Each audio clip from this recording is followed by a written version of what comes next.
Et rebonjour, on va désormais parler d'un sujet un peu plus compliqué avec les fractions. Il s'agit de les additionner. Alors, dans un premier temps, c'est normalement un rappel pour la plupart d'entre vous, mais il me semble important de le revoir assez rapidement.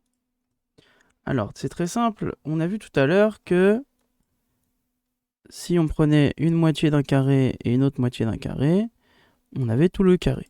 Donc, ça veut dire qu'on a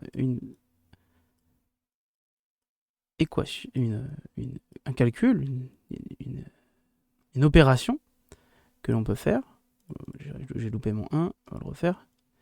Une opération que l'on peut faire qui est la moitié, donc 1 demi, plus l'autre moitié égale 1. Alors, comment on arrive à cette opération? On fait 1 demi plus 1 demi. Et on peut additionner les fractions qui ont un même dénominateur. C'est-à-dire, on appelle ça un dénominateur commun.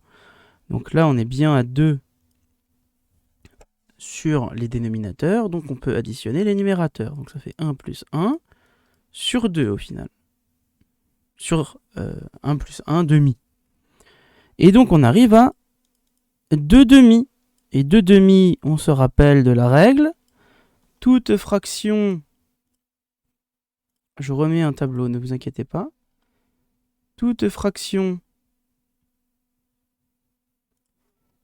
qui a pour dénominateur et numérateur, toutes les fractions pardon, dont les dénominateurs et numérateurs sont égaux, égale 1. Donc si j'écris 1000 sur 1000, c'est égal à 1. Pourquoi?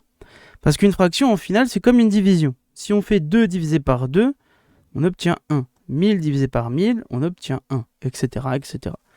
Donc une unité, donc par exemple une pizza, ça sera toujours 1 ou 2 demi, par exemple, ou 3 tiers, etc. Après, tout dépend du nombre de parts qu'on va faire et qu'on va utiliser. Si on utilise 3 parts de pizza, ça sera 3 tiers. Mais ça sera toujours égal au reste. Maintenant, on va s'intéresser à la manière de faire si nous avons deux fractions qui ne sont pas du tout avec un dénominateur commun. Alors, je prends un exemple. 2 tiers plus 3 quarts, par exemple. Comment est-ce qu'on va faire pour avoir deux dénominateurs qui sont les mêmes? Eh bien, c'est très simple. On va prendre notre première fraction, 2 tiers, d'accord? Et on va regarder 2 tiers par rapport à 3 tiers. Alors là, on les sépare, et on va regarder les dénominateurs. Est-ce que 3 et 4 ont par exemple un multiple commun? On se rappelle, table de multiplication, 3 fois 4 égale 12. Bah oui, c'est pratique. Est-ce qu'on a un multiple plus proche? Alors, les multiples de 3, c'est 6, c'est 9, 12. Les multiples de 4, c'est 4, 8, 12. Donc non, on n'a pas de multiple commun plus proche. Donc qu'est-ce qu'on va faire? On va essayer de transformer nos deux fractions pour qu'on ait à la fin quelque chose plus quelque chose avec comme dénominateur 12. Donc on a vu, on sait que pour la première fraction, 3 fois 4 égale 12. Donc on va multiplier notre fraction par 4 pour que notre fraction, ça devienne, au final, alors attendez, j'efface tout, je remettrai tout après. Au final, notre fraction, ça va devenir 2 tiers, et on fait x 4. D'accord?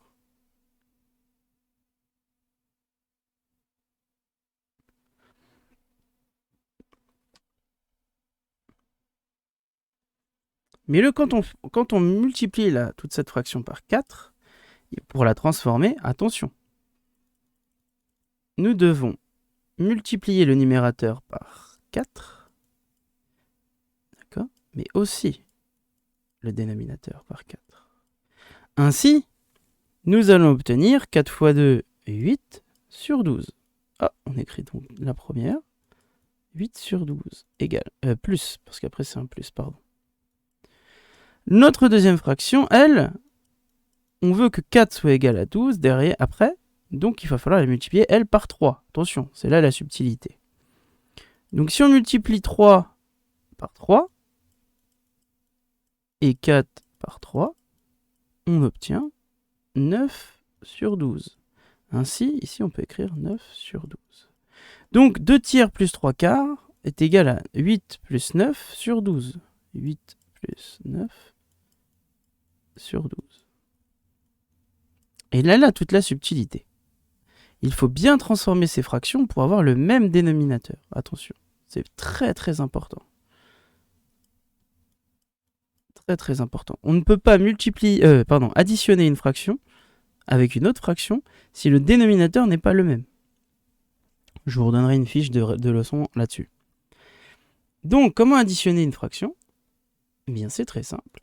Là, on arrive à 9 plus 8, 17 sur 12. Après, il y a aussi la possibilité de simplifier la fraction. Là, on ne peut pas simplifier la fraction car 17 et 12 n'ont pas de diviseur commun. On ne peut pas diviser 17 par 2, ni par 4. On ne peut pas diviser 17 par... par 6. Donc on laisse 17 sur 12. Voilà, ça c'est pour additionner les fractions. Donc vous aurez des exercices là-dessus. Je vais vous en transmettre. Un peu plus... pour certains, je peux déjà vous les donner.